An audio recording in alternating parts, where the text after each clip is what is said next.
అమరావతికి అన్ని దోషి పెడతారా? అమరావతి ఇప్పటికీ గ్రాఫిక్స్ అనేది ఒక నిందా ప్రచారం. మరి దీన్ని ఎలా తీసుకోవాలి? ఈ రోజున మీరు, నేను, శ్రీనివాస్ గారు, సుజాత గారు, వాళ్ళిద్దరూ 2 రాజకీయ పార్టీల ప్రతినిధులు. మనం పదే పదే అమరావతి గురించి మాట్లాడుతున్నాం అంటే మనం మాట్లాడటం కాదు. కూటమి ప్రభుత్వం ఈ డిబేట్ ను కూడా ఎజెండాగా తీసుకోవాలి. ఎందుకు జరుగుతుంది అమరావతి మీద నిందలు? నిజానికి అమరావతి మీద రాళ్ళు వేసే వాళ్ళని రహదారుల మీద నిలబెట్టి రాళ్ళు వేయాలి. రహదారులు తవ్వుకుపోయిన వాడికి, రాజధానిలో అడవిని పెంచిన వాడికి, రాజధానిలో పాములు పెంచిన వాడికి అమరావతి గురించి మాట్లాడే హక్కు ఏముంటుంది? ఇప్పుడు నేను ఒక మాట చెప్తాను పవన్ గారు, రాజధాని అంటే మొత్తం పరిపాలనా విభాగము అని అర్థం. అవును. ఒక సచివాలయం, ఒక అసెంబ్లీ, ఒక న్యాయస్థానం ఉంటేనే రాజధాని కాదు. పరిపాలన అంగాలన్నీ కూడా అక్కడ ఉండాలి. తల ఉండాలి, చేతులు ఉండాలి, కాళ్ళు ఉండాలి, నోరు ఉండాలి, కన్ను ఉండాలి, చెవి ఉండాలి. అది పరిపాలనా కేంద్రం. అక్కడి నుంచే పాలన జరగాలి. ఏ రాష్ట్ర రాజధాని అయినా కూడా ఈ పరిపాలన అంగాలన్నీ కూడా అక్కడే ఉన్నాయి. ఈ అంగాన్ని తీసుకెళ్ళిపోయి అక్కడ పెడతాను, అక్కడున్న అంగాన్ని తెచ్చేసి ఇక్కడ పెడతానని అనటం కూడా రాజకీయంగా సరైన పద్ధతి కాదు. అభివృద్ధి వేరు. ఇటీవల ప్రధాని నరేంద్ర మోడీ గారు 1,80 కోట్ల రూపాయలతో మన రమేష్ గారు, సీఎం రమేష్ గారి నియోజకవర్గం అనకాపల్లిలో ఒక హబ్ ఏర్పాటు చేశారు. దాదాపు 2 లక్షల కోట్ల రూపాయల అభివృద్ధి పనులకు శంకుస్థాపన చేశారు, ప్రారంభోత్సవాలు చేశారు. దానిని అభివృద్ధి అంటారు, దీనిని పరిపాలన అంటారు. పరిపాలన మీద పగబట్టి పరిపాలనా రంగాల్ని, పరిపాలనా సంస్థల్ని ధ్వంసం చేస్తే అభివృద్ధి వస్తుందనే ఒక దుర్మార్గమైన ఆలోచన వైసీపీ పార్టీ ముందుకు తెచ్చింది. ఇప్పటికి వాళ్ళు అంటున్నారండి, అమరావతికి అన్నీ పెడుతున్నారు, కర్నూలులో ఏర్పాటు చేసిన సంస్థను మరో చోటుకు మారుస్తున్నారు, లోకాయుత, హెచ్ఆర్సీ, వక్ఫ్ ట్రిబ్యునల్ బోర్డును తరలిస్తున్నారు అని చెప్పి నిందా ప్రచారం చేస్తున్నారు.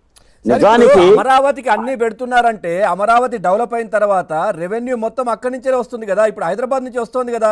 హైదరాబాద్ నుంచి వచ్చినటువంటి రెవెన్యూ మొత్తం ఇక్కడ తెలంగాణ రాష్ట్రం మొత్తం మారుమూల ప్రాంతాలకు కూడా పంచుతున్నారు కదా.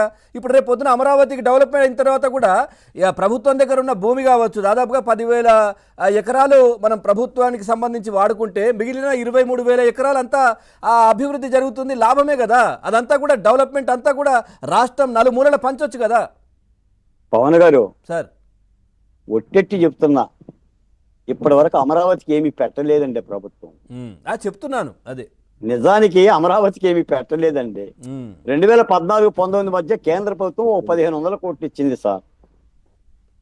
ఇక అంతకు మించిన కార్యక్రమాలు ఏమి జరగలేదండి. ఇప్పటికీ ఏదంటే దానికి సంబంధించి అభివృద్ధి కార్యక్రమాలు చేయడం కోసం కూటమి ప్రభుత్వం కసరత్తే చేస్తుంది. అవును. ఆ డబ్బులు రాకుండా కూడా వీళ్ళు లేఖలు రాస్తున్నారు, ఆ డబ్బులు రాకోకుండా కూడా నిందా ప్రచారం చేస్తున్నారు.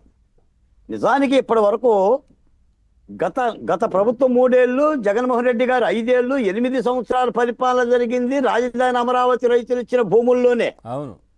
అంటే ఇప్పుడు తల్లిపాలు దాగి తల్లి రొమ్ము గుద్దినట్టుగా, అన్నం పెట్టిన చేతిని నరుకుతున్నట్టుగా ఈ జగన్మోహన్ రెడ్డి గారు అమరావతి మీద చేస్తున్న ఈ విష ప్రచారానికి పరిష్కారం ఏంటని నేను అడుగుతున్నానండి. ఎందుకంటే ఇప్పుడు రావణుడు పోయిన తర్వాత కూడా, కౌరవులు ఓడిపోయిన తర్వాత కూడా అమరావతి మీద ఇంత నిందలు చేస్తే ఏ డబ్బులు ఇచ్చే సంస్థ అయినా సరే కొంచెం చికాకులుగానే ఉంటుంది. 3 ప్రాంతాల్లో కూడా ఈ విధమైన విషబీజాలు పోతాయి. కాబట్టి తప్పనిసరిగా పరిపాలన రంగంగా ఉండాలి సార్. మీరు చెన్నైని తీసుకోండి, కర్ణాటకను తీసుకోండి, హైదరాబాద్ తీసుకోండి, పరిపాలనా విభాగాలన్నీ అక్కడే ఉండయండి. అభివృద్ధి వేరండి. ఇప్పుడు మొన్న ఈ మధ్య విమానాశ్రయ మంత్రి గారు 7 ఎయిర్పోర్ట్లు కడుతున్నాము ఆంధ్రప్రదేశ్లో అన్నారు. 7 ఎయిర్పోర్ట్లు అమరావతిలో ఏం కట్టరుగా సార్. రైల్వే లైన్లు వేస్తున్నారు. రైల్వే లైన్లు ఏమి అమరావతి చుట్టూ తిరగవుగా సార్. ఈ రోజున పరిశ్రమలు తీసుకురావాలన్నా ఉపాధి అవకాశం, మొన్న లోకేష్ గారు TCL పెడుతున్నారు విశాఖపట్నంలో, 10,000 మందికి ఉపాధి అవకాశాలు అంటున్నారు. 10,000 మందికి విశాఖపట్నంలో ఉపాధి అవకాశాలు చూపించే ప్రాజెక్టు పెడుతున్నట్టే అమరావతిలో ఏం లేదు కదా సార్. అందుకని అభివృద్ధి వేరు, పరిపాలన విభాగం వేరు.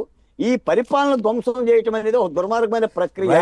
కాకపోతే మీరు అన్నట్టుగా పరిపాలనా కేంద్రం బలంగా ఉంటేనే అక్కడి నుంచే అభివృద్ధి శాఖోపశాఖలుగా 3 ప్రాంతాలకు వెళ్తుందనేది కూటమి ప్రభుత్వం ముఖ్యంగా చంద్రబాబు నాయుడు గారు ప్రకారం ఉన్నటువంటి కర్నూలులో ఏదైతే హైకోర్టు భవనం, దానికి సంబంధించి కూడా ఇప్పుడు జడ్జిలకు సంబంధించి నివాసాలు కావచ్చు, లేదంటే భవనాలు కావచ్చు, ఇవన్నీ చూస్తున్నారు కదా, అవుతోంది కదా, దానికి సంబంధించి పని జరుగుతోంది కదా.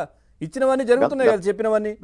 గత ఎన్నికల సందర్భంలో కర్నూలుకి హైకోర్టు బెంచ్ ఇస్తామని చెప్పి కూటమి ప్రభుత్వం చెప్పింది.